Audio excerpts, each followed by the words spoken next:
우리 렘넌트 사역자, 또 우리 렘넌트를 키우고 계신 우리 부모 여러분 승리하고 계시죠? 오늘도 함께 우리 렘넌트 사역자 또 부모들이 붙잡아야 될 말씀 함께 소통하겠습니다. 오늘은 전도자 62가지 삶 중에 1000명에 대한 이야기를 나누려고 합니다. 우리 히브리서 3장 1절 함께 보시겠습니다. 히브리서 3장 1절입니다. 제가 읽어드립니다. 하늘의 부르심을 받은 거룩한 형제들아, 믿음의 도래이신 예수를 깊이 생각하라. 아멘. 하늘의 부르심을 받은 거룩한 형제들아, 하나님이 우리를 부르시고 허락하신 정체성입니다. 그래서 우리 귀한 사역자 또 우리 부모님이 누구냐? 하늘의 부르심을 받은 거룩한 형제, 자매, 우리가 키우는 렘넌트 역시, 우리에게 맡겨진 자녀들 역시 하늘의 부르심을 받은 거룩한 렘넌트란 이 사실을 절대 잊지 말고 하나님 앞에서 우리의 삶의 여정을 걸어가기 원합니다. 저마다 삶을 살아가죠. 삶의 이유 무엇입니까? 어떤 렘넌트가 제가 한번 중학생한테 왜 사냐 했더니 막 그 아이가 죽지 못해 산다고. 그래서 제가 그 어디서 들었냐니까 할머니가 자주 얘기한다고 막 얘기하더라고요. 권사님이셨는데. 뭐 이렇게 애들이 재미로도 얘기하고 실제 많은 사람들이 방향 없이 이유 없이 살아가기도 합니다. 근데 제가 한번 그 미국의 사역을 가게 되었습니다. 아시는 바대로 미국이 되게 장거리잖아요. 그래서 10시간 넘게 비행기를 타야 되니까. 그리고 저를 아시다시피 제가 작은 사이즈가 아니잖아요. 굉장히 크잖아요. 그러다 보니까 이제 비행기 좌석이 중요하고 그 장거리 비행에 옆에 사람이 만나게 되면 그 사람도 힘들고 나도 힘들고 뭐 그런 상황이 되니까요. 그래서 제가 막 기도하고 제발 그때 비행기 좀 자리가 여유로웠으면 좋겠다 싶었고, 참 감사하게 그때 비행기 정말 자리가 여유로워서 큰 비행기였는데 내 정도 자리에서 혼자 가게 된 거죠. 그러면 이제 저녁 먹고 누워서 몸을 아주 접어야 하지만 잘 수 있거든요. 엄청 기대감에 저녁을 먹고 이제 딱 이제 불이 꺼지고 비행기에서 딱 잠들려고 했는데 갑자기 정말 뭐라고 하죠? 태어나면서 그렇게 독한 방구 냄새는 처음 맡았던 것 같아요. 딱 되게 달콤하게 잠들려고 하던 찰나에 갑자기 그 정말 똥방구 냄새가 확 들어오는 거죠. 그거 너무 놀랐단 말이에요. 제가 어느 정도 놀랐냐면 잠에서 깼어요.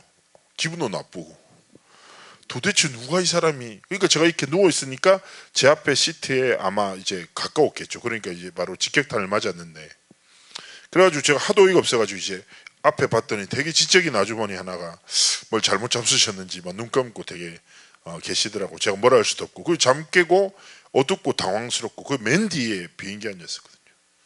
근데 갑자기 이렇게 사역을 두고 기도하던데 이런 생각이 문득 든 거죠.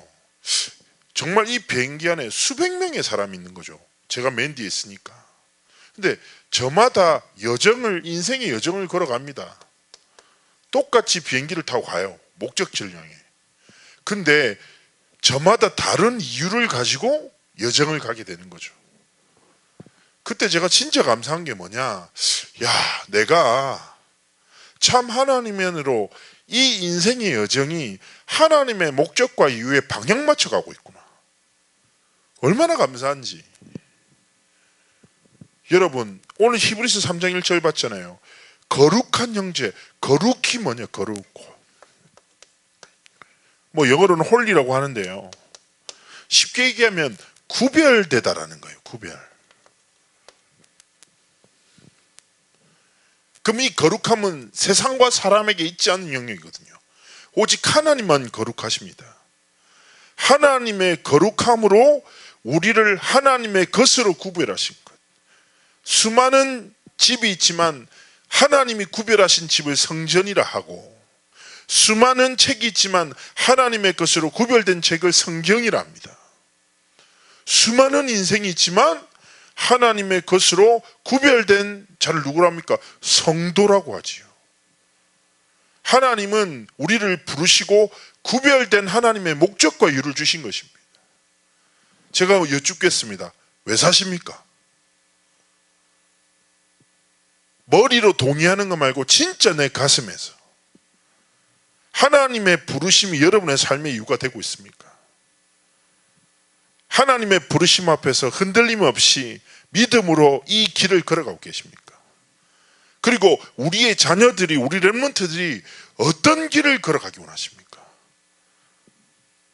하늘의 부르심을 받은 거룩한 렘넌트, 하나님의 것으로, 하나님의 자녀로, 하나님의 렘넌트로 부름받은 이 정체성을 알고 우리 렘넌트들이 그 길을 걷기를 원하시지 않습니까? 하나님 앞에서 진짜 천명을 지키는 영적 싸움에 승리하는 우리의 삶이 되기를 소원하고 축복합니다.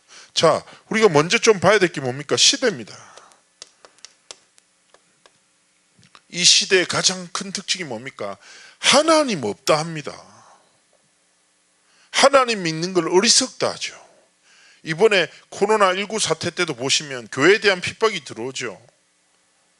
참 안타깝습니다. 어쩌면 당연한 거죠. 성경에 기록된 대로 하나님이 없다 하고 복음이 사라진 시대를 만나고 있습니다.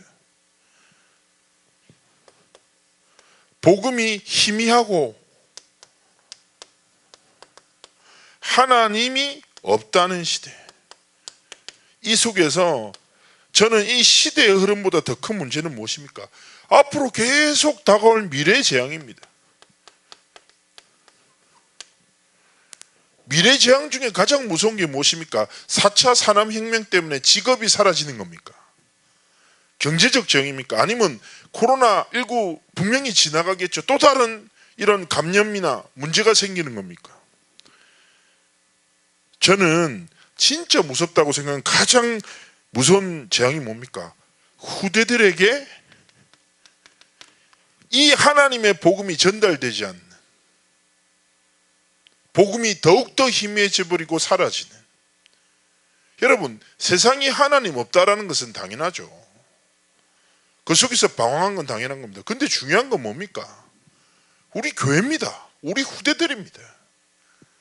하나님 없다는 시대, 복음이 희미해진 시대 속에 선명한 복음의 능력 붙잡고 이 길을 걸어갈, 하나님이 성취하실 이 언약의 여정을 걸어갈 후대들이 일어나야 되잖아요. 근데 시대의 흐름이 우리 렘넌트의 흐름이 된다. 내 자녀의 흐름이 된다. 얼마나 무섭습니까? 어쩌면 여러분, 제가 전에도 한번 말씀드린 것 같은데, 제가 어떤 책에서 봤어요. 진리를 대적하는 가장 무서운 적, 진리의 대적. 근데 그 책에서 딱 이 말을 하는 거죠. 진리의 대적은 비진리가 아니라는 거예요. 이것도 적이겠지. 그러나 진짜 무서운 적은 이게 아니에요. 가장 무서운 적은 다음 세대에 나타나는 진리에 대한 무감각. 여러분, 비진리 때문에 혼란스러울 수 있죠. 근데 중요한 건 뭡니까? 이 진리를 수호하고 더 큰 진리를 나타내고 증거할 다음 세대가 일어나야 돼요. 여러분, 정말입니다. 그러다 보니까 우리 분명히 후대 인정이 어떻게 됩니까? 하나님이 주신 최고의 황금 어장이 사각지대가 되고 재앙지대 속에서 살아가는 겁니다. 그래서 저는 우리 렘넌트 사역자들 앞에, 진짜 하나님 앞에 부탁드립니다. 천명을 지키는 시작이 뭡니까? 진짜 이 흐름을 막는 기도 전쟁을 시작해야 됩니다. 사단은 모든 것을 이용하여 우리 후대들이 진리를 깨닫지 못하도록, 하나님 없다는 시대의 흐름 속에서 분별력을 잃어버리도록 속일 것입니다. 사단은 언제나 그래왔습니다. 그러나 우리는 후대들을 지켜 선명한 복음 붙잡고 우리 세대보다 훨씬 강력한 다음 세대, 우리가 하나님께 드리는 영광보다 훨씬 더 큰 하나님의 영광을 나타낼 다음 세대를 키우는 사명 감당해야 합니다. 이것을 두고 우리 사역자들이, 부모들이 자녀를 할 수 있는 가장 강력한 게 뭡니까? 우리 렘넌트들의 삶의 습관을 막고 올바른 생활을 가르치고 중요하죠. 그러나 중요한 건 뭡니까? 기도로 이 싸움을 진짜 시작하셔야 됩니다.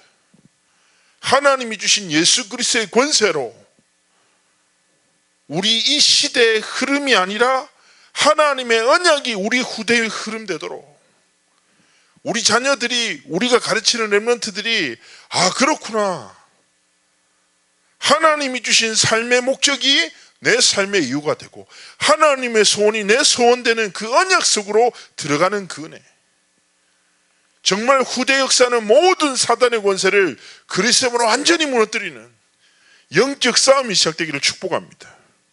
이것 가지고 우리가 진짜 지켜야 될 천명의 내용이 무엇입니까? 계속 얘기했죠. 138입니다. 다른 것 없습니다. 하나님은 이 언약 아래 모든 것을 담아두셨습니다. 계속 말씀드리죠. 예수는 그리스도. 여러분, 이 진리가 우리에게 주신 유일한 진리입니다. 천하의 구원을 얻을 만한 다른 이름을 우리에게 주신 적이 없어요. 여러분, CCC라는 단체에서 백문일답 하거든요. 이게 뭐냐? 돌아가셨던 이제 김준곤 목사님이 하시는 건데, 막 수많은 대학생들을 두고 100가지 질문을 던지는 거예요. 뭐, 내 인생의 주인은 누구십니까? 뭐 이렇게 얘기하면 모든 대학생들이 예수 그리스도 한 가지 답만 외치는 거죠. 얼마나 멋있습니까? 얼마나 은혜됩니까? 수많은 대학생들이 100가지 질문 앞에 유일한 답을 선포하는 거죠. 그런데 이 질문이 지나가면 지나갈수록 렘넌트들이, 많은 대학생들이 소리가 점점 작아지면서 무릎을 꿇는다고 해요. 왜 그럴까요? 힘들어서요? 아니요. 깨닫는 거죠. 세상에 수많은 문제가 있는 것 같지만 그게 문제가 아니구나. 세상에 수많은 답이 있는 것 같지만 그게 아니구나. 나도 아무것도 아니구나. 그리스도가 모든 문제의 해답이시며 예수 그리스도가 모든 것 되시는구나. 그 고백 앞에 나중에는 소리치던 예수 그리스도를 가슴에 사무치게 예수 그리스도 이렇게 고백한다는 겁니다. 우리 후대들에게 하나님이 주신 결론이 우리 렘넌트의 결론, 하나님이 주신 유일한 진리가 우리 렘넌트의 진리, 하나님이 주신 유일한 해답이 우리 렘넌트의 해답. 그것이 무엇입니까? 예수는 그리스도. 이것이 우리가 붙잡고 일생을 들여 지켜야 될 천명인 것입니다. 하나님이 우리를 하늘의 부르심을 받은 거룩한 형제들로 부르셨습니다. 그리고 뭐랍니까? 믿음의 도래이신 예수를 깊이 생각하라. 그리스도께서 누구시며 그리스도가 나를 위해서 무엇을 행하셨으며 오늘 무엇을 이루고 계신지.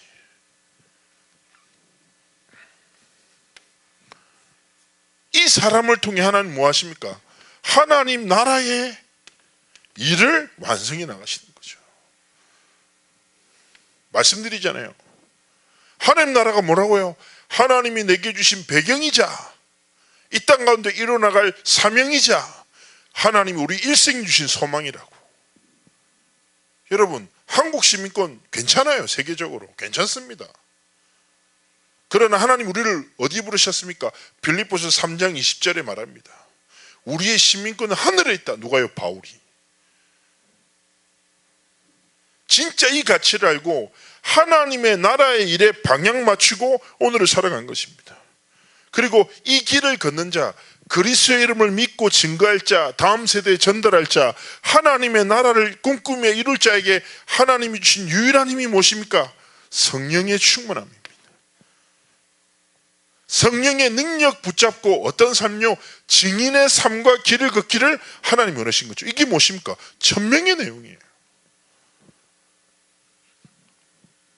근데 우리 다락방 전도운동에서 이 흐름 속에 있다 보면 138 얼마나 많이 듣습니까? 찬양도 있잖아요. 138 진짜 그거 아시죠? 138 14 24 25 00 237 집 비밀번호로 만든 사람도 있어요.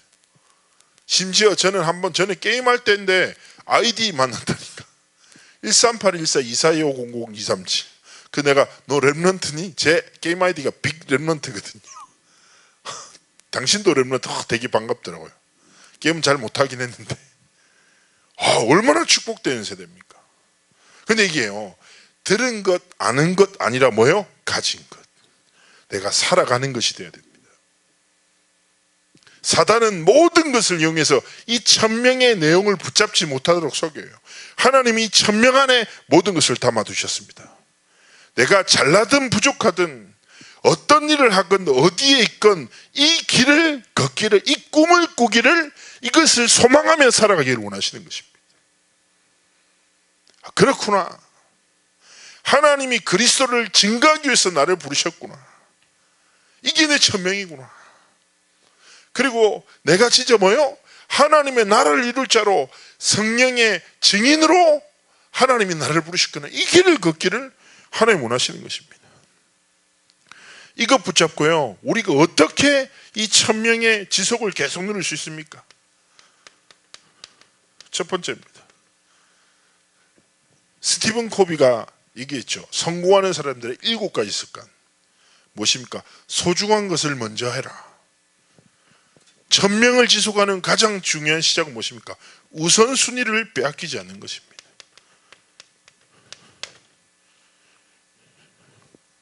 자, 우선순위가 뭡니까? 우리의 삶에 작고 큰 어떤 선택이 가장 먼저 해야 되는 그 기준을 말하는 거죠. 여러분, 뭔가 대단한 것 아니죠. 우리의 삶에 사소한 어떤 선택의 순간에 무엇을 우선해서요? 천명 따라. 우리 렘넌트 사회 가잖아요. 자녀들에게 복음 전하잖아요. 무엇을 따라 선택입니까? 하나님이 주신 천명을 따라서.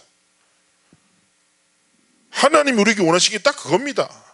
우리 다음 세대에 이 언약 전달하기를 하나님 원하시는 거죠. 이것이 뭐요? 내 삶의 우선순위. 언제 흑암이 떠나갑니까? 이거 딱 붙잡을 때. 여러분, 영적 상태를 뒤바꾸는 것은 내게 다가오는 영적 상태를 무너뜨리는 문제랑 싸우는 게 아니라고요. 하나님이 주신 언약 속으로 그냥 내 삶을 내던져 버리면 돼요.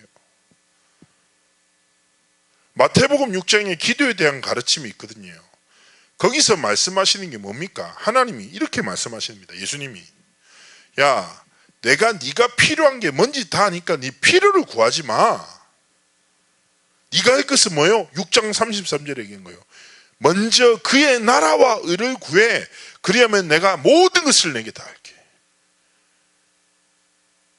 필요한 것조차 살지 말고 하나님이 주신 그의 나라와 의를 구할 때 하나님 우리의 필요를 채우시고 우리의 영적 상태를 변화시키시며 치유시키는 거죠. 문제랑 싸우지 말고 복음 붙잡는 게 살 길입니다. 우리 렘넌트들이 가지고 있는 문제를 바꾸려고 하지 말고 이 문제보다 더 큰 하나님이 주신 복음의 능력. 요한 칼빈이 성경을 5대 교리로 정리했어요. 거기서 첫 번째가 뭐예요? 인간의 전적인 타락, 소망 없어요. 하나님은 그 사람들 중에 무조건적으로 선택하시고 제한된 속죄의 은혜 주시는데 4번 문항이 전 가장 좋습니다. 이렇게 주시는 구원의 은혜는 불가항력적 은혜다. 무슨 말입니까? 세상의 그 무엇, 사람의 그 어떤 것도 구원 주시는 하나님의 은혜를 막을 수 없다. 세상에서 가장 강력한 각인이 뭐라고요? 복음의 각인이다. 우리라는 삶에 어떤 연약함, 아픔, 상처가 있죠? 상관없다니까요. 불가항력적 하나님의 은혜가 딱 임하죠. 5번째가 뭡니까? 성도의 궁극적인 견인. 하나님은 그렇게 구원받은 자를 끝까지 견디며 인내하시고 하나님의 목적을 이루어 나가신다는 거죠. 포기하지 않는 상황으로 인생을 지키시는 겁니다. 그래서 우리 렘넌트 사역자들이 이 속으로 딱 들어가야 됩니다. 이것 가지고 진짜 하나님 앞에 기도할 것이 무엇입니까? 생명의 가치를 발견해야 돼요. 이것은 지적 동의가 아니라 하나님의 은혜를 통해서 발견하게 하시는 거죠. 생명의 가치를 어디서 발견합니까? 바로 전도자의 삶입니다.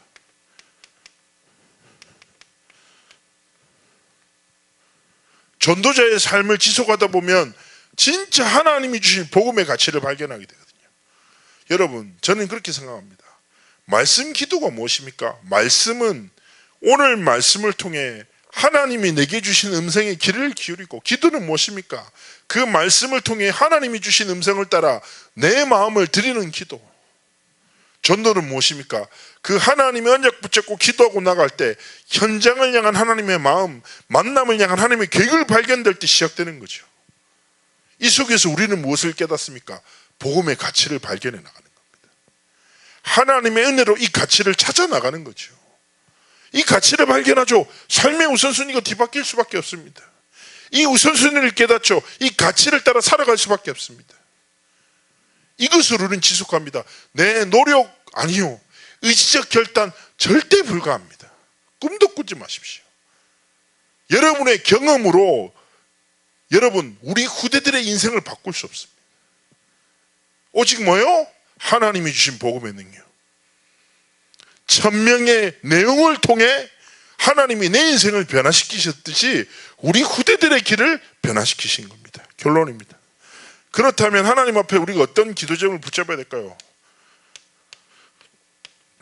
모델이란 단어를 드리고 싶은데요, 이거는 제가 한번 사역 갔다가 좀 깨달은 묵상입니다. 그 공항에 앉아가지고 비가 오는데 기다리다가 약간 사람이 감성에 빠졌어요. 그래서 생각이 좀 많아지고 해서 막 따뜻한 아메리카노 한 잔 시키고 카페에 앉아서 이제 다리 꼬고 앉아 있었거든요. 잘 꼬아지지도 않는 다리를 억지로 꼬아가지고 막 혼자 이제 막 비 보면서 이제 딱 있었는데, 갑자기 거기 뭐 좀 이렇게 커다란 화면이 있더라고요. 거기 패션 모델이 나오는 거죠. 그래서 제가 그걸 딱 보고 있었어요. 패션에 대해 잘 모르지만 딱 보고 있었는데 갑자기 이런 생각이 드는 거예요. 인생도 그와 같구나. 잘 보십시오. 패션 모델의 스테이지가 길지 않아요. 어떻습니까? 짧게 왔다 갔다 하잖아요.